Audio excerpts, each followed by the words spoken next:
So following on from episode 4, continuing with the door. I used the tape template of the bit I cut out to cut out the new piece, and I've just balanced a piece of metal, shoved it up in there, and I've tapped this piece of metal up in there so that when this template goes on, I've got a thick edge all the way around to fuse it to the other piece of metal. Okay.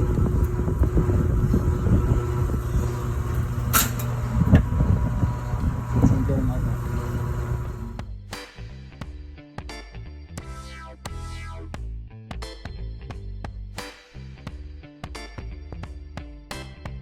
Alright, I've tacked it in place.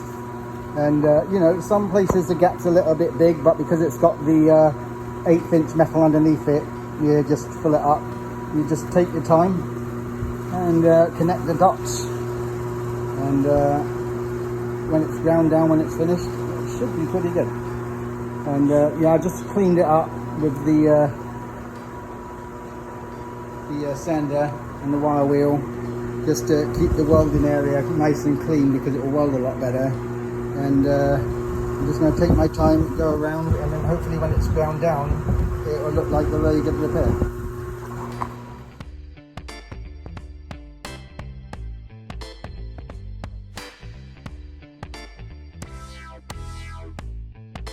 Alright, I've welded the patch in, and yeah. It's about as good as I can make it, that big. Obviously there's going to be some filler on it, but that is one solid door now. I actually replaced the whole bottom of the door.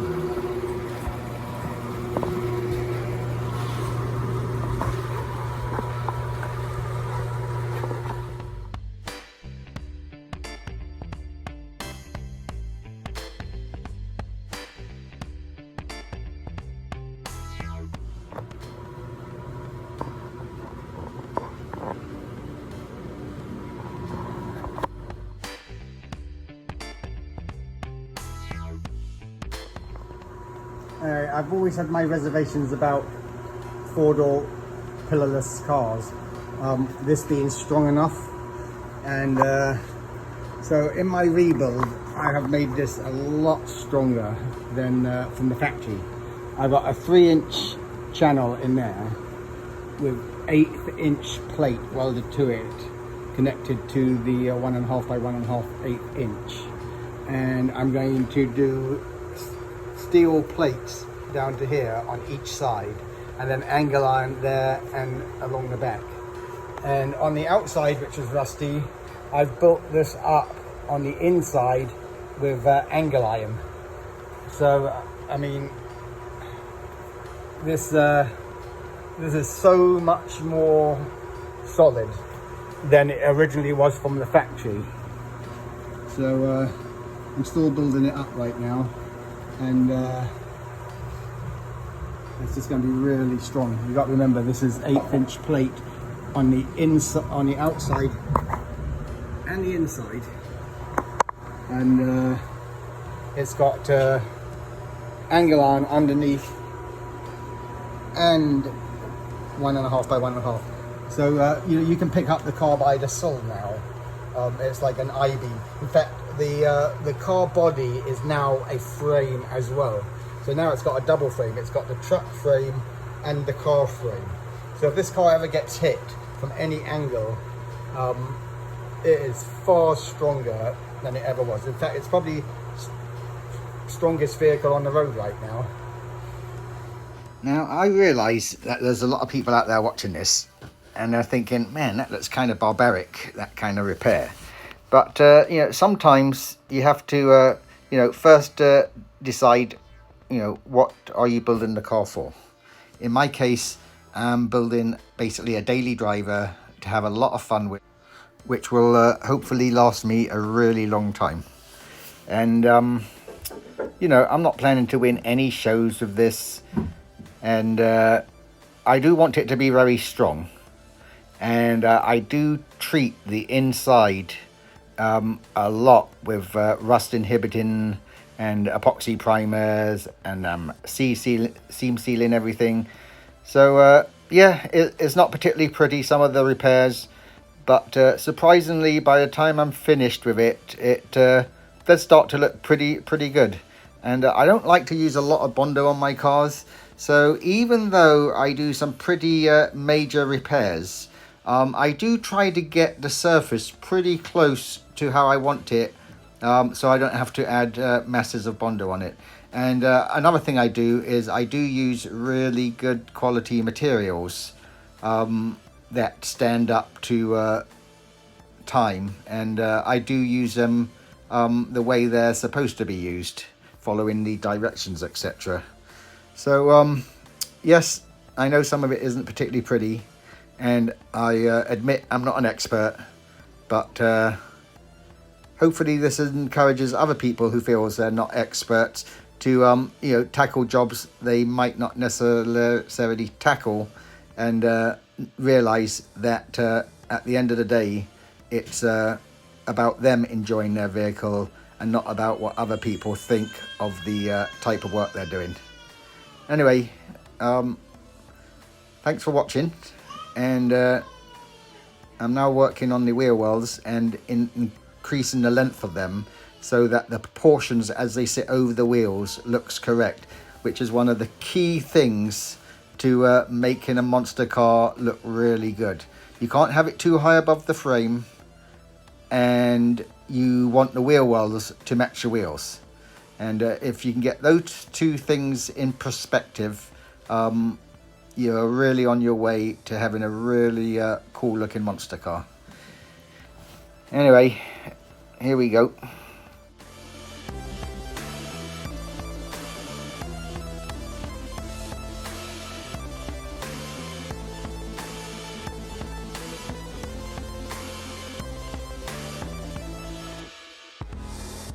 I had to cut off 1/8 of an inch of the whole edge of the door.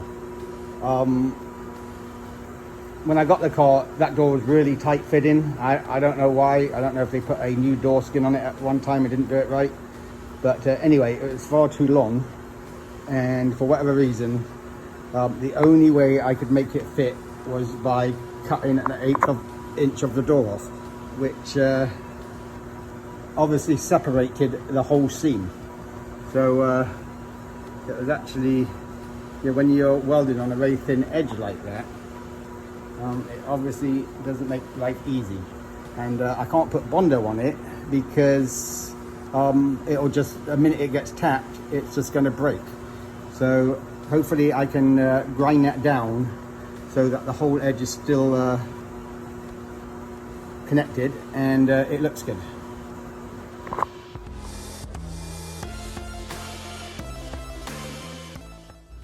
So I'm quite happy with the edge I got. I'll have to use very little or no filler on that edge, because I'm always afraid of having filler on an edge. And yes, it isn't probably going to win any awards for the best seam fitment in the world, but for my monster car build, it's going to look nice and definitely acceptable. I want to transform that sill into this fender. As you can see, it's a lot bigger. So I've cut that out, and I've made this plate top. And this plate, hopefully, is going to bolt to the bottom there and weld in there. And then by the time I've welded that and done this contour at the end, it should look pretty good.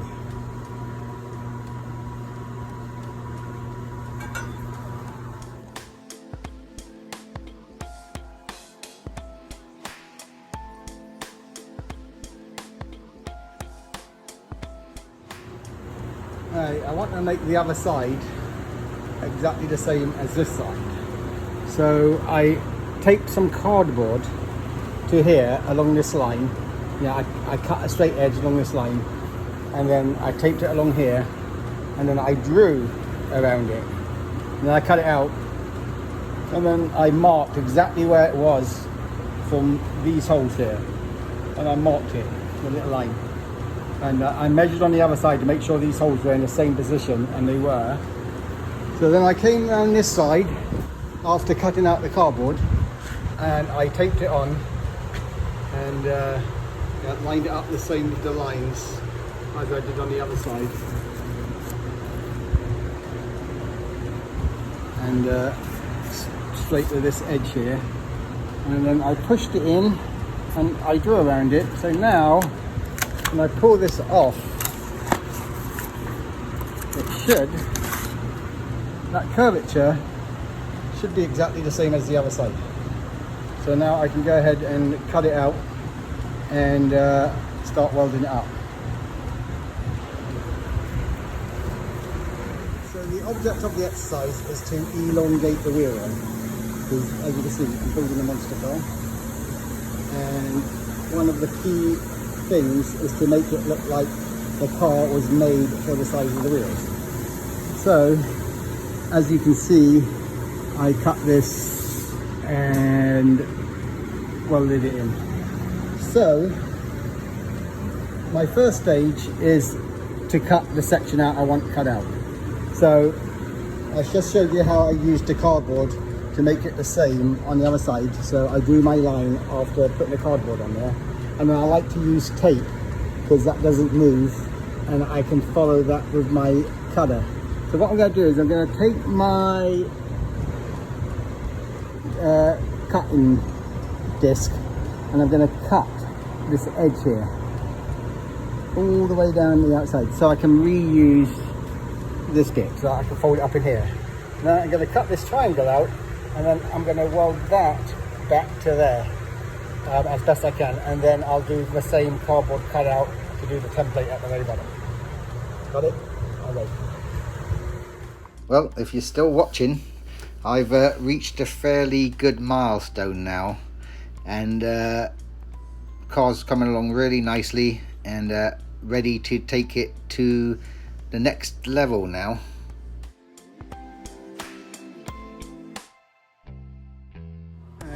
I've reached quite a good point now. I've basically done all the major fabrication of the car to the truck, all the body mounts, the main body repairs, fused the body to all the panels. So now I'm getting close to doing the final for the bodywork, and finishing up the bits of welds that I haven't got to. Just go over some of the welding, and I've still got to do the trunk lip, and then just do body work. It's got quite a lot of body work to do, so do the body work, and on the frame I have to mount the engine and transmission. I'll have to change the engine mounts on account and probably put in a Chevy engine in it. I have got a Mopar 360 in it, but I think my Chevy engine is the best bet with how it's set up, and it's doing pretty good. So now I'm about to lift the body off the frame. Hopefully it will come up really easily, and I can finish the body and the frame, and then meld them together when they're both almost complete. Okay. As you can see, I've separated the body from the frame, and with how I built the frame on the body, I mean, I'm not even getting a microscopic bit of sag. The body is totally self-supporting, surprisingly enough. So now I can work on the frame and finish off my welding where I haven't welded it, and sand it all down, clean up some of my welds, and I take this out. Gas tank's going to go up underneath here, and then I'll pressure wash the frame and paint it, And I'm putting some traction bars on it.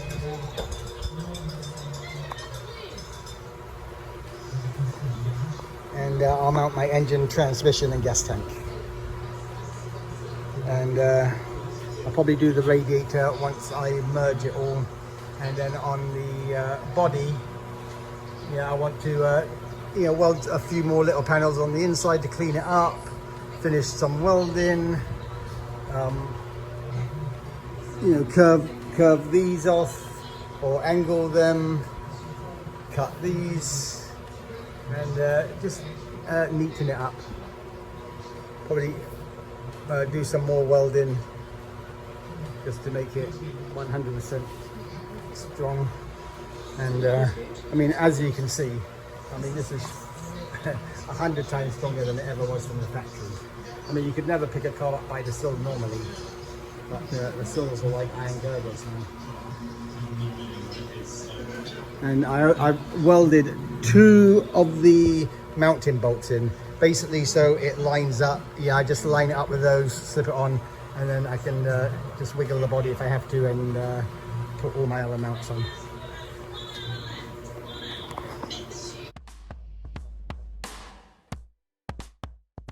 Oh yeah.